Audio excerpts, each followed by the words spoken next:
Uyingenza ukuthi ngaphambi kokuba ngidedele clip ayingiqale ngenibingelele namukele kuzonke indawo la kuzofika khona le video igama nami ngumsizi. Uma uqala ungena kule channel wenza isikhathi ucinezele usubscribe. Indaba ka DJ sbuh. DJ sbuh udlule enkingeni ezinkulu kakhulu DJ sbuh udlule enkingeni nomkakhe. Yes, nomkakhe kwa exposewana kwavalwana kokuyabona kwaboshwana ejikelwa umkakhe.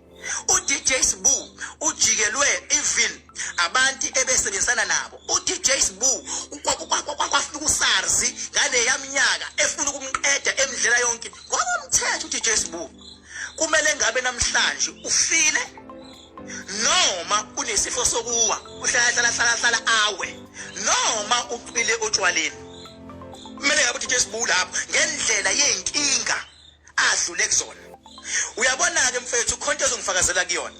Uyabona bengabe uyindoda uxabana njalo nonkosikazi wakho. Bathathe ngiyaxabana. Noma kuthiwa unkosikazi wakho ubekuhlonipha kangakanani. But manixabana njalo kwenza izinto ezimphula inhliziyo, ugcina shintshile unkosikazi wakho abe yini? Abe nolaka kube ngathi uyisilwane. Na uzumbona ukuthi hayi useshintshile. Akafikanga nje unkosikazi. Kepha ngenkinga esibhekana nazo sisobabili, useze washintsha waba umuntu ongayena.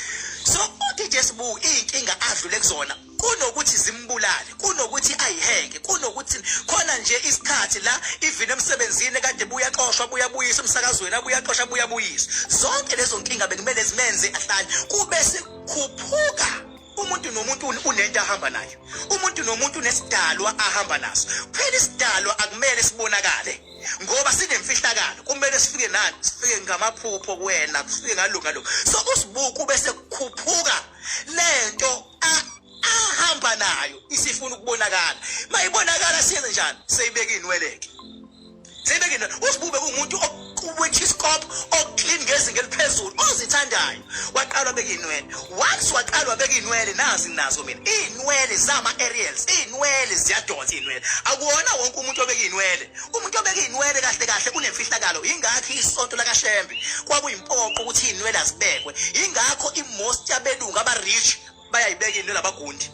Ukuba inwele zisho amandla on its own. Inwele zisho amandla inwele. Uma ngabe uyigundi inwele ususa amandla akho thatha ugundile umuntu ongalithola unwele lakho angalisebenza ushone phansi wena ugundi. Kodwa mawuzibekile inwele zamandla inwele. Ingakho even kubantu besifazane uma ezonakekela ikhanda kahle mshanga ngaqoka into eyishibhile bezonakekela ikhanda zibe clean into eyinwele ibe clean into eyifakile ekhanda. Amandla umuntu wesifazane aseyinweleni, amandla endoda nawe zidalwa ala ekhanda enweleni. Why abesenweleni? Ingoba la khona isikhonkwane kade ngangisho khona isikhonkwane. Mawusemncane lento la ukhakhayini iyanyakaza ithi iphefumule ithi yonto mayiphefumulela enweleni. So njengoba DJ sbuh evele wabeka inwele yena ka understand ukuthi inwele zishoni inwele zisho ukuthi usene wisdom eyimfihlakalo than before. Le wisdom yokubeka inwele imkhombisani manje? Imkhombisa ukuthi lapha esihlahleni khona imfihlakalo. Ake sikhulume imfihlakalo yesihlahla. Buza zonke inyanga uyifica izingela izihlahla ngokuhlukahlukana zisicebula isihlahla, zifuna impande, zifuna ama leaves, zifunani khona impilo esihlahleni. So DJ sbuh akayona ke inyanga kodwa lento ekuyena ngaphakathi iyamtshela ukuthi isihlahla kuyaphilwa ngaso, isihlahla siyamvusa umuntu, isihlahla siyamlapha umuntu. Bese thini yena? Masethi ake uhambe uyos appreciate isihlahla ngoba ngisho ngaye noma yiphi inyanga uyifica igcoba amagxolo esihlahla ngoba yindaba ifuna ukuphilisa umuntu ngesihlahla. Isithini into ka DJ sbuh esivukile? Hamba uye kokos appreciator. Lesihlahla lesi sinamandla. Lamandla esihlahla angakwazi ukugada wena uphila. Hamba uye kweyincengela wena owabona kuyincengela kupartner wakho because mawuthandana nomuntu, umuntu othandana naye usuke ingcenye yempilo yakho. Umuntu othandana naye angakukhuphula akakushonisa phansi. Naso futhi isihlahla singakukhuphula singakushonisa phansi. DJ sbuh uthi leso sihlahla ke leso ngoba wena abanye bayasiphahlela wena musu ukusiphahla enzani wena? Sihage wena usihagile. You are showing love to the tree. You are showing love to the nature.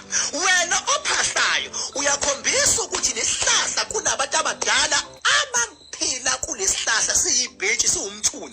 lesihlahla lesi. Uyabona mfethu bengabe ungayi-understand imfihlakalo. That is why ibandla lakaShembe laze la decide ukwakha amathempeli ngaphansi kwezihlahla. Ukungenza ukuthi isho njalo ke le nyanga ngiyafisa ukuthi ngizumona lapha emakhaya ukuthi wena ke ucabangani ke ngalolu daba oyingenza ukuthi asihlangane lapha ku-comment section ngizufo lwakho ukuthi wena ucabangani ngale clip. Ungakhohlwa ukucindezela usubscribe. Mina ke sengiphuma kanje.